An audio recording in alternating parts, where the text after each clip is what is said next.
the channel. Know what I'm saying? Yes, sir. Yes, sir. Welcome back. Obviously, it's your boy Reese the Sideliner, man. And I could not be happier, bro. I could not be happier. OKC has punched their ticket to the NBA Finals, and yes, I know I'm days late. Your boy been sick, man. Your boy been going through a little bit of this, a little bit of that. You know what I mean? But we back. You know what I'm saying? We are in the final stretch of the NBA season, man, and for the first time since 2007, the NBA Finals will feature teams who did not play on Christmas Day. Now, typically, that's not a crazy stat, but typically, the NBA gives Christmas games to those teams that they feel are contenders for the NBA championship. And, the number one seed from the previous season just so conveniently happened to not have a Christmas Day game this year, OKC. And, it didn't matter because coincidentally enough,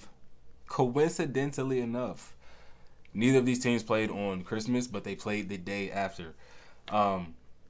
OKC put the world on notice just to how much of a dominant season we were in store for. 24-5 record following the 120-114 victory over the Pacers on December 26th of last year.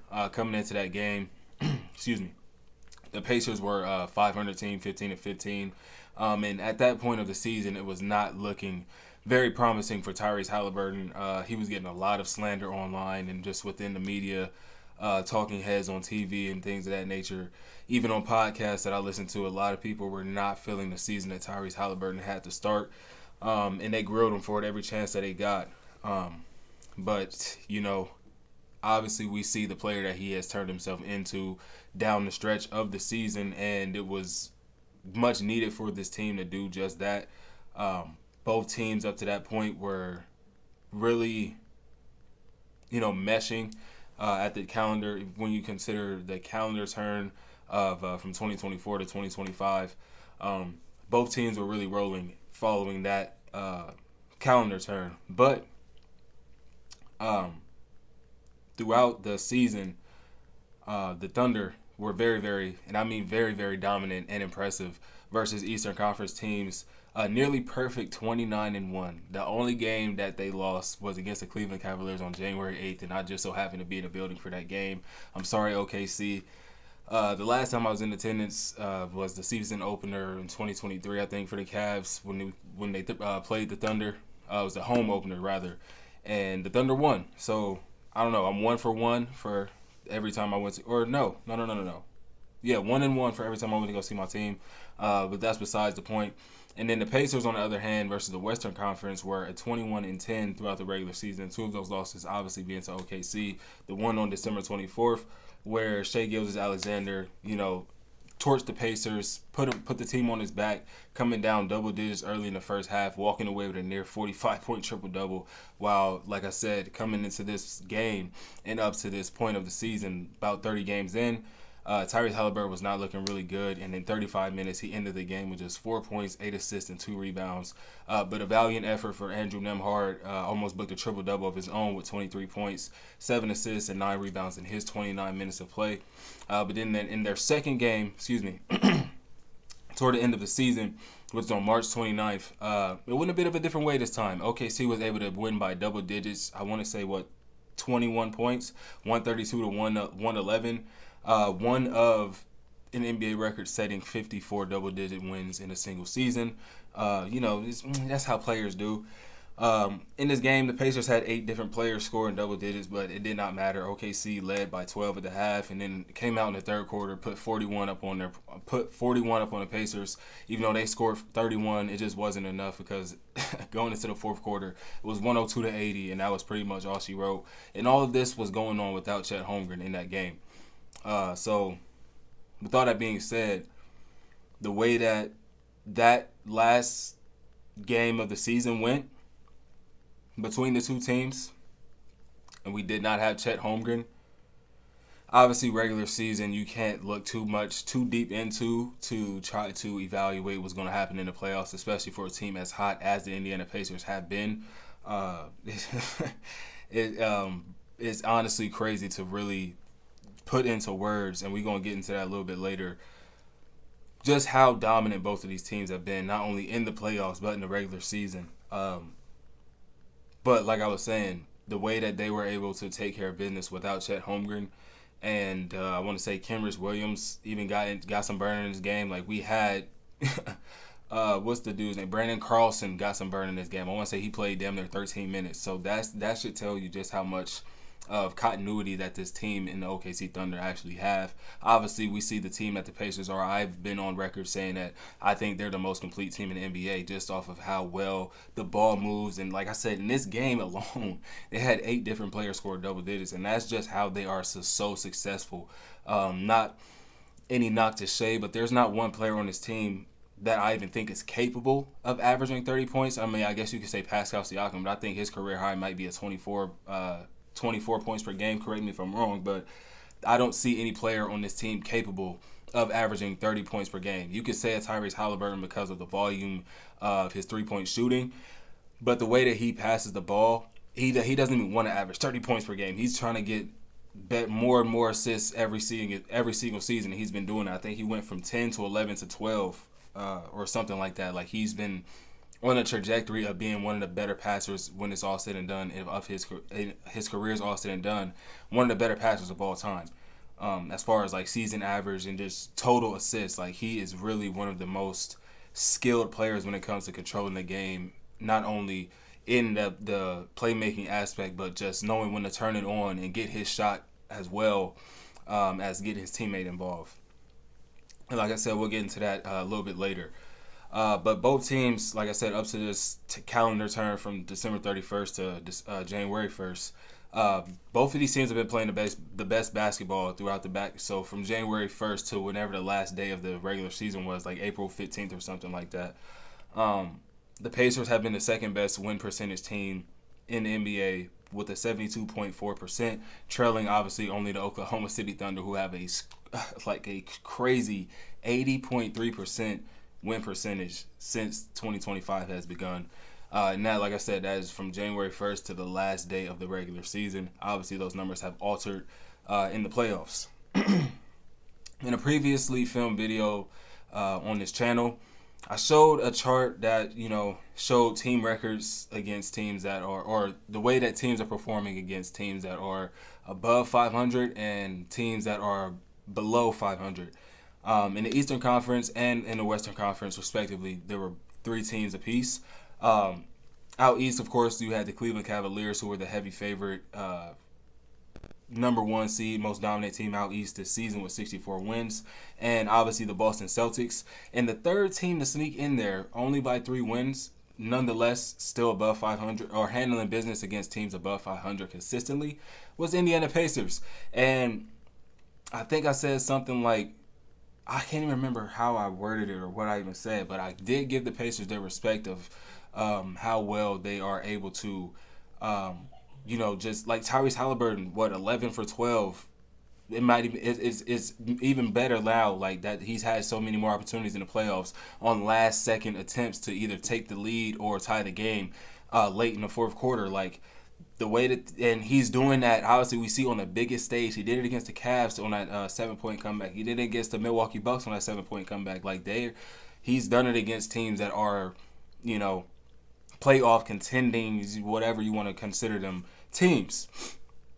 And then out west, the 3 teams were the 2-seeded Houston Rockets. You had the Los Angeles Lakers by 1 game at this point. It was like March 26th that I had this screenshot, or did the video rather. And then obviously the Oklahoma City Thunder running away with that at a 25-8 record, absolutely terrorizing the league night in and night out.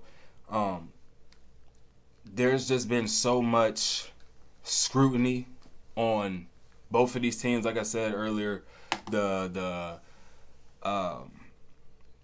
disregard of how Tyrese Halliburton started the season and to where he was able to eventually take his play, and obviously he wasn't an all-star, but he's all-NBA.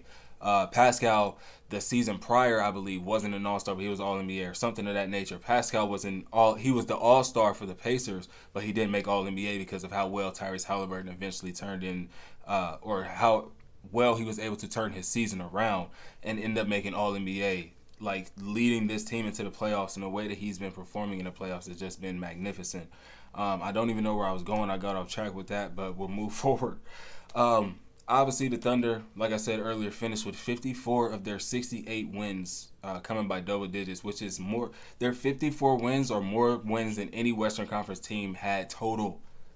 And we won 54 games by double digits. And people were still not riding. Like, oh, that's what I was saying. The scrutiny that these teams were getting. People were still doubting the fact that OKC was actually a championship contender. I'm not even going to lie to you. That series against Denver had me scared when we lost game one. How do you blow a 16-point lead in that amount of time? And the way that it happened in such dramatic fashion, missing the free throws. Russell Westbrook gets the rebound, gets it up to Aaron Gordon for the three. Like it was very, very, very scary in that second round against the Denver Nuggets, having to obviously go to 7 games. We handle business. We get to the conference finals. I knew whoever came out of the once we got past Denver, I knew for a fact we were getting to the championship. I knew that wholeheartedly. But the fact that it took all of that for people to finally give us our respect on the way that we performed. We were the youngest 1 seed of all time last year. What was it, a 3-way tie for first, I want to, or a 2-way tie, 2 or 3-way tie between us, Denver, and Minnesota last season. Obviously, we had the tiebreaker, and that gave us the 1 seed. Falling in the second round of 6th game to Luka and Kyrie Irving.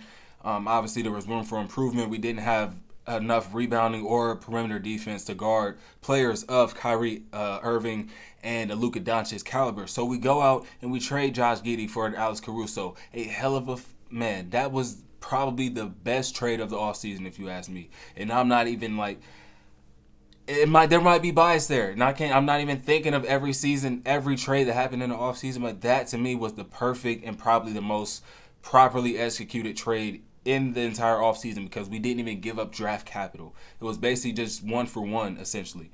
I want to say it was 1 for 1. And then we signed Isaiah Hartenstein, snag him away from the New York Knicks, who we saw the way that he dominated the offensive glass in the postseason against the Philadelphia 76ers, and then ultimately in the against the Indiana Pacers in the second round. The way that he was just able to just kill the glass and control the game, not only on the rebounds, but with that left hand floater, with the impressive for the player that he is. He has impressive playmaking. Not only do we have that in him, but we also have that in Jalen Williams off the bench. And there were 3 games in this season where he had triple doubles. Like Jalen Williams, he showed up in that second round for us against the Denver Nuggets as well. Like, shouts out to Jalen Williams. Not only did we finish the season with 54 double-digit wins, we also finished the season with a point differential of a plus 1,055. That is the biggest differential in NBA history. This is one of the most dominant teams, and Shea himself had one of the most dominating seasons. This list of accolades is going to go long, so bear with me, but I have to give the MVP his respect for the season that he just led us to, getting us to the NBA Finals. 2012. I was in 8th grade, 13 years old, my boy. I'm a 26-year-old grown man. I got my own crib, my own car. Like, 13, half of my life, I have not seen my team get back to this point. And I had only become a fan of OKC, in 2009 when they drafted Russell Westbrook, or what was that, 2008 when they drafted Russell Westbrook. There has been time and time again where I felt as if I didn't, like when Russell Westbrook got traded, and then or when Kevin Durant got traded, I was more upset with Kevin Durant, or not traded, but when he left and signed. I was more upset with Kevin Durant than I was with Sam Presti and the organization, or when they traded James Harden. I ain't gonna lie, I was upset about that one, because I'm like, what, like, let Ibaka go. Like, I don't, like, let Ibaka. I was so upset that they chose Ibaka over James Harden, but it worked out for everybody in the end. And then just like when Russell Westbrook got traded, I almost gave up my fandom. I'm not gonna lie. I almost gave up my fandom, because I'm like, we're trading the heart and soul, the only player left of that core, Mr. OKC. We're giving him up for Chris Paul. Now, Chris Paul came in and did his damn thing. We had a 0.08% chance of making the playoffs that season, and Chris Paul shaped this team, and probably that was the best move, I swear. Obviously, the Paul George trade was the biggest move, getting us Shai Gilgeous-Alexander and setting us up for the future with all the draft capital that eventually turned into Chet and J-Dub. But when you consider the fact and look at the history of how Chris Paul has just transformed teams, going back to the Phoenix Suns, how he got them to the NBA Finals in his first season. I think they won 60-plus games. Now with the San Antonio Spurs, you see the effect he has on a Stephon Castle, a Devin Vassell, even a Victor Wembanyama, getting him more involved and acclimated. Like, Chris Paul, although he has not been successful in the postseason, Chris Paul is he's a Hall of Famer, first ballot, and there's no question about it. And that trade probably was the best move for of a pairing for a mentor for Shai Gilgeous-Alexander. We see a lot of the way that Chris Paul kind of manipulates the game and, just knows different ways to score the ball, but also get to the free throw line. That is a lot. And his footwork, his mid-range, like that, a lot of that we see in Shai was instilled. I mean, he had that even in college, but a lot of that got more polished being alongside a guy like Chris Paul, a mentor of that nature. And it just turned into 30 points, 30 point per game season, 30 point per game season, 32 point per game season. Like, Shai Gilgeous-Alexander has been on a tear the past 3 seasons, and that is a reason why people felt like, obviously, I feel like Jokic should have won MVP this year. I'm not gonna lie. Or no, I'm not gonna say that, because the dominance that Shai put on to lead the team to where it goes, or where we are, and even in the regular season, I just list off everything that we did. He's deserving of an MVP this year. Although Jokic had a hell of an argument that could have pushed him out. Like, it was really like, I don't know how you even argue that, because it was such a dominant season for Shai and the Thunder. But Jokic, like, the things he did in the regular season to get the Nuggets to where they were. I feel like Shai should have won last season as well, being the youngest team, taking the youngest team to the 1 seed. Jokic barely missed out on a triple-double last year, and they gave him the MVP. This year, he averages a triple-double, and he has to not win the MVP. The very first center ever in NBA history to average a triple-double, he doesn't win. They've just been messing it up for the past 6 or 7 years, because they're trying so hard not to allow somebody to get that three-peat MVP that I spoke on so long ago, how they're just gatekeeping that 3-time MVP for Larry Bird. They have to have, and I'm sorry to say, but the NBA has to keep that white savior at the top of the MVP echelon. Although Michael Jordan, Kareem Abdul-Jabbar, they have more MVPs than him. But for them to have, because obviously it's a black dominated league, I want to say outside of the international players, it's maybe 70% of a black, like the NBA, the league is, you know what I'm saying? So that's the one thing that they can hold on to in that regard for the NBA, to keep, kind of that history safe, so to speak. And I'm not the only one that says it. I'm not the only one that says it. You can look it up. You can go back and look at seasons that happened where people should have won their 3rd MVP. We have seen it over the past 6 or 7 years now, where people like a Giannis Antetokounmpo or a Jokic should have won their 3rd straight MVP. Or even, and I hate arguing this one, but Derrick Rose's MVP, you could have given it to LeBron James because the season he had, although the Bulls weren't the 1 seed that year, and they just hated the fact that Brown went to Cleveland or Miami. All of that scrutiny. Like, Michael Jordan even got robbed numerous times. They didn't even let a guy like Michael Jordan win 3 straight MVPs. So just think about that when I'm saying that. And like that's all I have to say. Moving back on this season for Shai, man, the milestones are ridiculous. The most 10-point games, 20-point games, 30-point games, 40-point games, and 50-point games of the year. He averaged 32.7 points per game, 5 rebounds, 6.4 assists, 1.7 steals on nearly 50, 40, 90% from the field, and 64% true percentage shooting on only 8.5 free throws. A lot lower than a lot of those other MVPs that are in there. 72 consecutive 20-point games, breaking Kevin Durant's record previously set.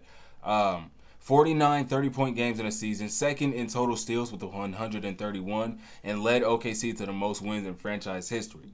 Now, we're getting to a little bit of matching history here with, some legends. Players with at least 45 30-point games in 3 consecutive seasons. Like I said, he's averaged 30 points for 3 straight years. So he's scored 45 points, he scored 30 points at least 45 times in the past 3 seasons. The only players who have done that in 3 consecutive years: Wilt Chamberlain, Michael Jordan, Shai Gilgeous-Alexander. Shavonte. Fastest players in NBA history to go from their first to their fourth 50-point game.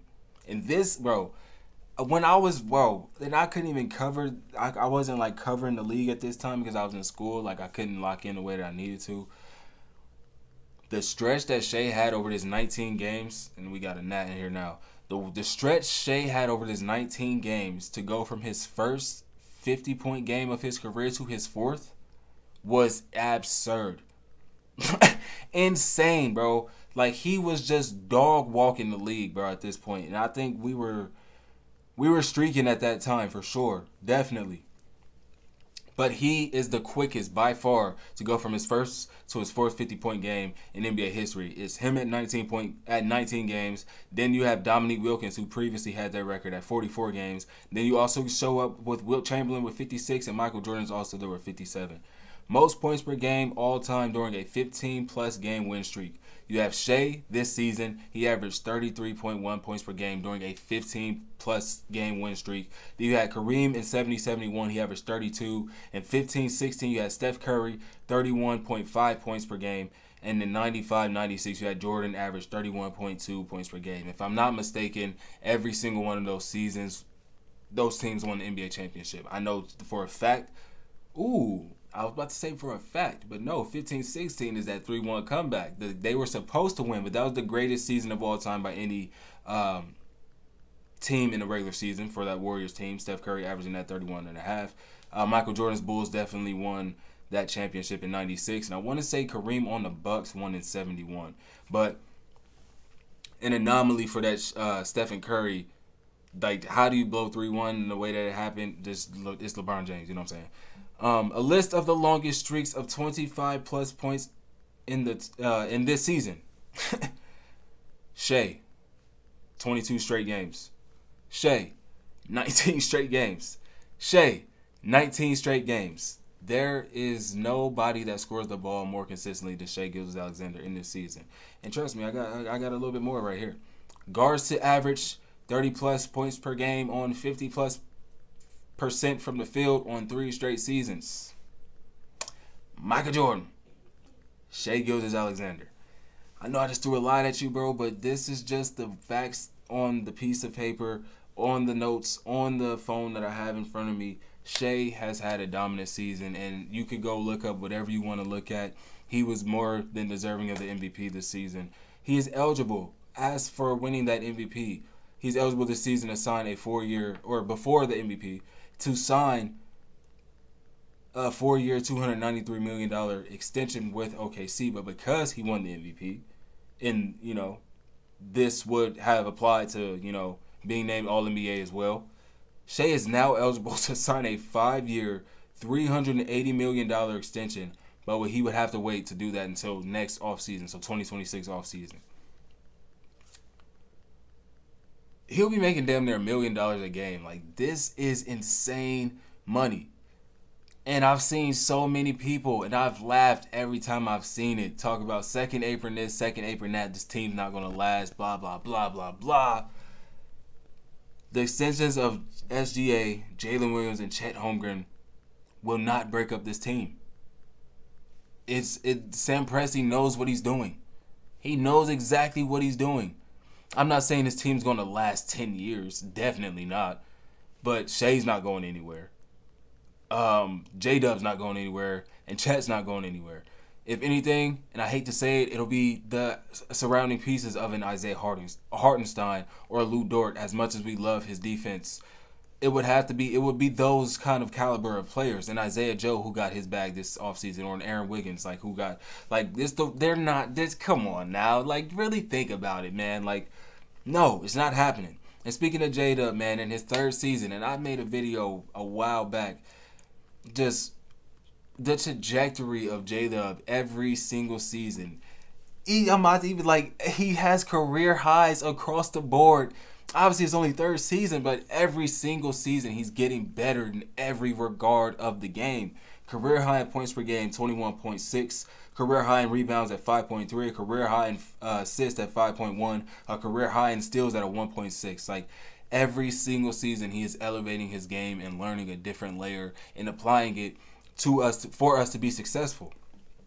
He went and averaged 48.4 percent from the field for the season, shot 36.5% from three, and nearly 79% from the free throw line. He got his first All-Star appearance this season, 7 30-point games. He set a new career high of 41 points, got an all defensive second team look and all NBA third team. He's been doubted all season long, especially going back to how we saw him perform in the playoffs last year. Even I gave him slack for that. But I was very confident of him coming into this playoffs. I think I'm even on record in videos saying that, of how he's going to be able to perform alongside of Shai Gilgeous-Alexander. And he's been doubted over and over and over this season. But he delivered time and time again when it mattered the most, especially in that Denver series where he gave us 14 points in the fourth quarter. He really helped us secure this finals berth, man. Just the way that he's been... It hasn't been consistent, I won't lie, but it's been consistent enough for us to win these games and advance to where we have gotten. Like I mentioned, man, I was 13 years old, bro. I was 13 years old when the last time I seen my team in the finals. So the fact that we are here, especially when you consider Chet played 32 regular season games. Chet played 32 regular season games, and we were that dominant.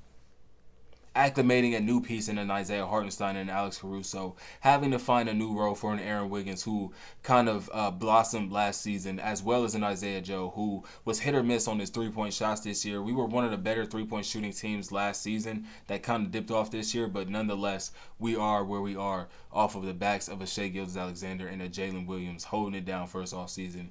Obviously, I'll be remiss if I didn't give Isaiah Hartenstein and Caruso their love, even a Case and Wallace off the bench. Like, everybody stepped up and played their role. Even like I said, Jalen Williams had 3 triple-doubles this season alone off of the bench, or not off the bench, but as a replacement when the starters didn't play. Like, how could you not love what we're about to see in the NBA Finals? I hate the discourse around the NBA, and I don't even be on Twitter like that because it's just so toxic.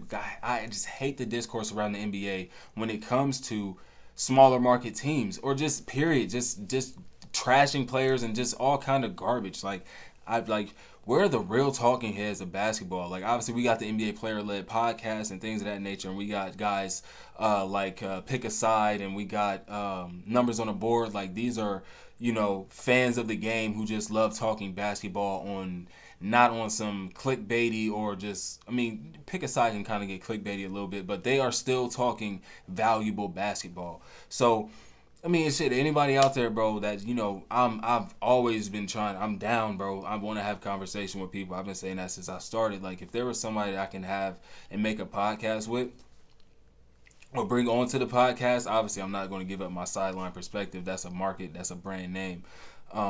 But if I can have someone that I can bring onto the podcast to, not only, bounce ideas off of, but, bring just some extra energy to the podcast, that would be great. But as a side note, moving on to the Indiana Pacers side of things, man, I'd be remiss if I did not mention, I just spent damn near 30 minutes talking about the Thunder, man. Like, I love this team. I love this team, bro, and I don't care. I don't care. I'm not a bandwagon. You can ask, obviously y'all never will get the chance. You can ask anybody that really knows me, my brothers, my like my friends. I've been an OKC fan since I was in middle school.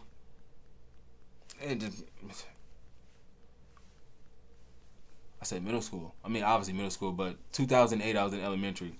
I wouldn't start really paying attention to the league though. Like, I picked that team. Like, we had NBA Live, and we were doing. My dad always started little franchise modes with us, or whatever it was called back then. And I liked the logo. I thought it was a really sleek and clean logo. I've heard of Kevin Durant and how good he was, and then I knew of Russell Westbrook coming out of UCLA, just because we had the the March Madness games or whatever it was. So I knew of Russell Westbrook. So I was like, oh, he with KD? Oh, this is my team. So I picked the Thunder. And ever since I've been a fan. We got James Harden, we had Sir, like we had a whip. And, I didn't really start paying attention to like really become a fan of or like locking into basketball until maybe about when LeBron went to Miami. That season was like, oh shit, like we lost LeBron, like all the outrage that was in Ohio or mostly Cleveland, but Ohio. I live in Columbus. Like I experienced a lot of that. So just like it was crazy. So I really locked into basketball. I'm like, why did he leave? Type of thing. Like he was still my favorite player, but it was just like, damn, like I didn't care. Like I truly didn't care. I'm like, it is what it is. But I was curious as to why he left or, what was happening. So I locked into the league. And ever since, the Thunder have been very successful. Obviously, we've had our down years where we won less than 30 games few seasons back. It's been really rough, but, it is what it is. I spent another 3 minutes talking about the Thunder. Fight me. Going to the Indiana Pacers side of things, though, man, Kevin Pritchard has been one of the best GMs in basketball over the past 3 years. He trades for Pascal, Obi Toppin, Aaron Nesmith, and Tyrese Halliburton. Then he drafts Andrew Nembhard, Benedict Mathurin, Jarris Walker, Isaiah Jackson, and Ben Shepherd. Obviously, Isaiah Jackson has been injured majority of the season, so he hasn't helped much on this run. But, it's been very, very, very successful, and it's worked out for them. He's built a contender through trades and draft picks. That's, once they saw how much of a star Tyrese Halliburton was, being able to lead them to the NBA Cup game, the NBA Finals, whatever, the title game in the NBA Cup last season, they went aggressively in pursuit of Pascal Siakam, and it worked out in their favor. They went into an aggressive win-now mode, and 16 months later, they make the NBA Finals. It's not a coincidence. Similar to how Sam Presti built up the Thunder, or Raphael Stone out in Houston, how he got his people together and got his team rolling. Or even the Celtics way back when they got the draft picks to acquire Jason Tatum and Jaylen Brown and were able to trade for a Derek White and Kristaps Porzingis, Drew Holiday, like how they were just able to build and mend their team to get to progressively build up to a championship team, or even like a Denver Nuggets who have won a championship in the past couple of years. They're also in that realm of teams who built organically through the draft and making the right trades. So this matchup here in the NBA Finals just goes to show that doing it organically and not forcing the issue could lead you to the peak of that mountaintop. Now, in this playoffs, because we already spoke about regular season, let's get to playoffs. Man, the Pacers, oh my God, they have been electric. They have a playoff record when trailing by 7 points, or excuse me, every other team in the last 20 years, when trailing by 7 points with less than a minute and a half of a game, are 1 in 384. The Pacers they've had two of those, like I said, against the Cleveland Cavaliers and then against the Milwaukee Bucks. Tyrese Halliburton getting to overtime and then eventually making the game winning layup over Giannis. And then the game winner over Ty Jerome in Cleveland. They've overcome deficits of 19 plus points 3 different times in this postseason. That's the most in a single postseason during the play-by-play era. They are now the first team since 1984 playoff expansion, to make back-to-back conference finals as a 4-seed or lower. Since 98, teams are 4 in 1,640 when trailing by 7 in the final minute of the fourth quarter. The Pacers got 3 of those. So, I said 3. I said 2 earlier. It's actually 3. Of those 4, the Pacers have 3 this playoffs. Now, I mentioned all that because OKC has won 54 games by double digits. One of those against the Indiana Pacers. But in the playoffs, and I should have done my research to see how many, and it would have been quick and easy. But I'm not even going to waste time doing it right now. I'm not sure how many double-digit wins we've actually had. I know we had a couple over the Memphis Grizzlies. We had maybe a couple over the Denver Nuggets. I know we did in Game 7. We've had numerous double-digit wins in the playoffs. But this team has come back down and won games 3 different times in by being down 19 points. You know what I'm saying? Like, this is a scary, scary team. And Tyrese Halliburton has been at the head of that. Although he did not win the Eastern Conference Finals MVP, I thought the way that he performed throughout the entire postseason and the shots that he was able to hit and the offense that he was able to create for his team ultimately got them there to that point to where he was deserving. Obviously, maybe Pascal was a little bit more aggressive offensively scoring the basketball. He had the near 40-point game, I want to say, in game 2, and then gave them they really needed that for the series. I thought arguably Tyrese Halliburton was the second or third best player in the entire playoffs, and he knocked off the other guy that was up there with him to kind of juggle either second or third in Jalen Brunson. So technically, by default, he's the second best player behind Shea this entire postseason. Impactfully, what he was able to do to the New York Knicks with his offense, not only scoring the ball but playmaking, and his defense got much better late in the game, like I mentioned a couple of videos back, against the Milwaukee Bucks, against the Cleveland Cavaliers. And I didn't see it too much against the New York Knicks because Andrew Nembhard and Neesmith had the main assignment against the Stars, and they were not allowing switches to happen. So he didn't really have to show that kind of defensive effort in this series, but it's still there. It's still there.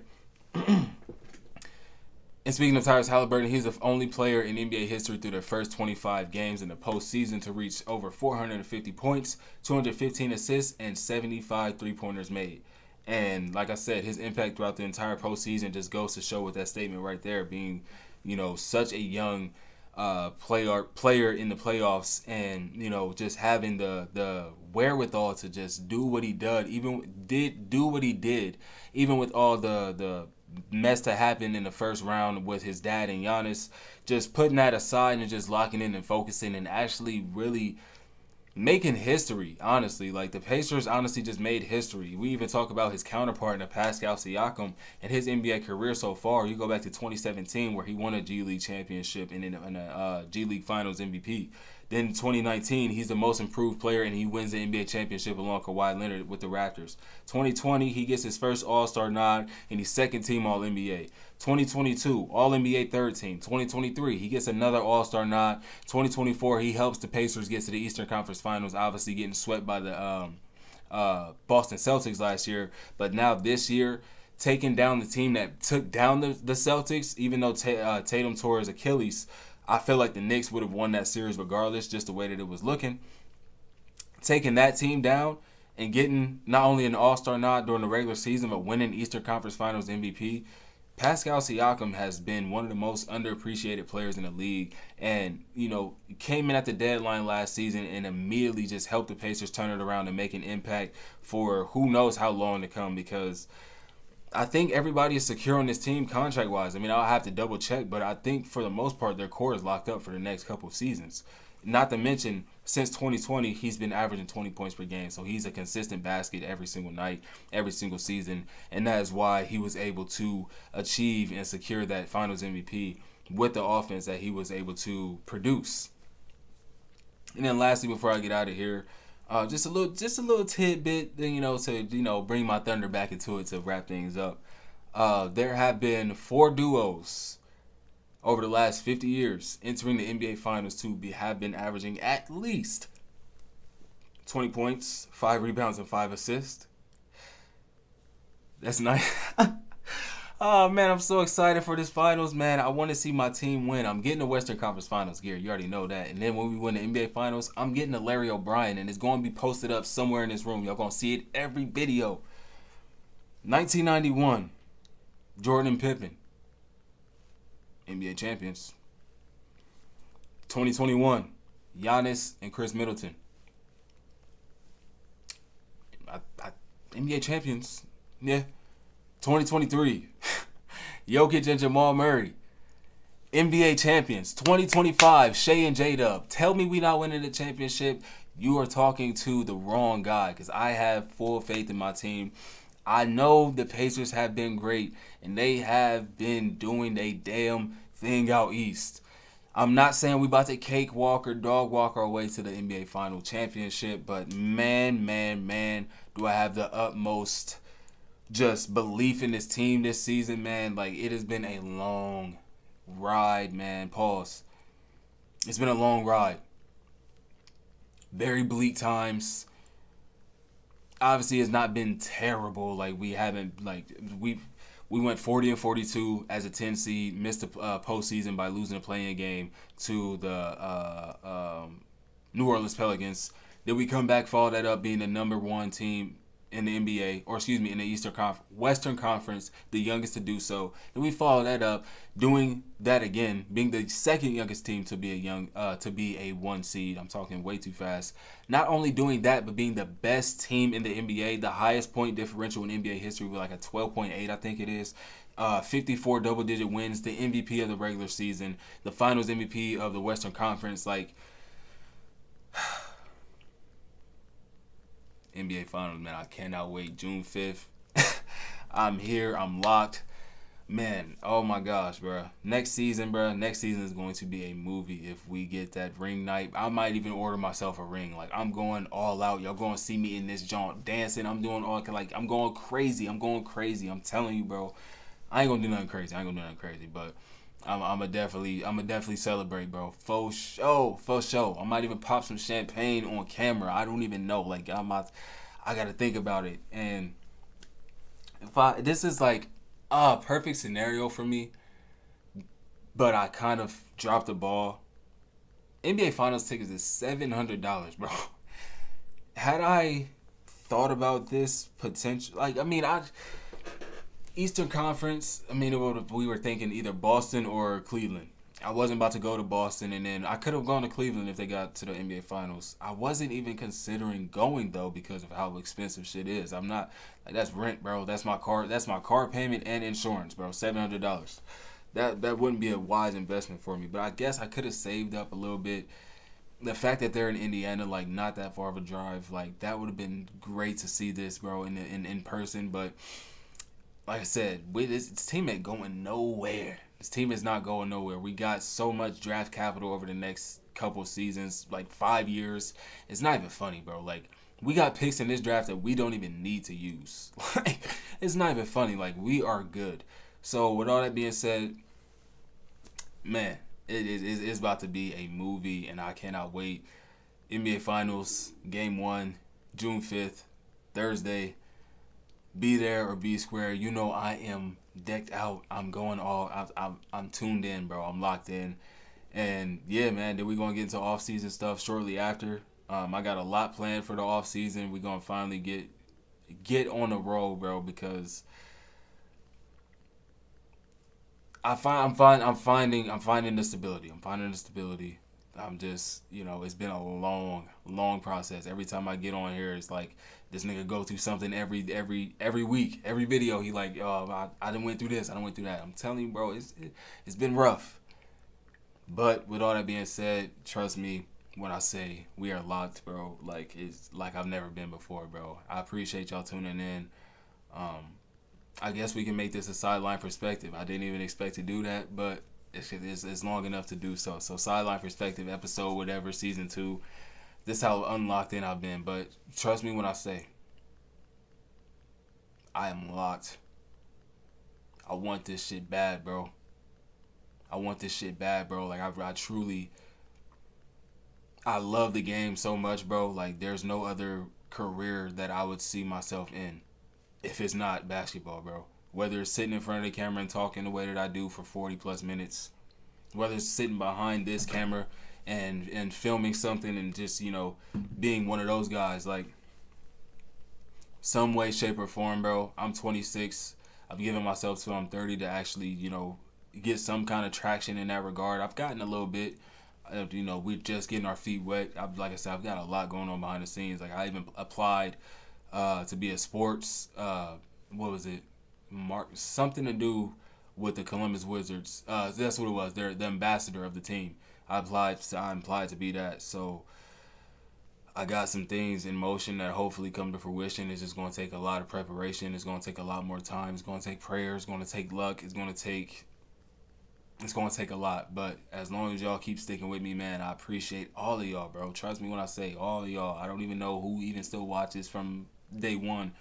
But if you still there, bro, I appreciate y'all. As always, we enjoy basketball around here. It has been a hell of a ride of an NBA season. It is coming to an end within this next 2 weeks. And, I mean, shit, the offseason is going to be even more exciting. Sham said this is going to be one of the craziest off seasons that we ever seen. So let's get to it, bro. I appreciate y'all tuning in.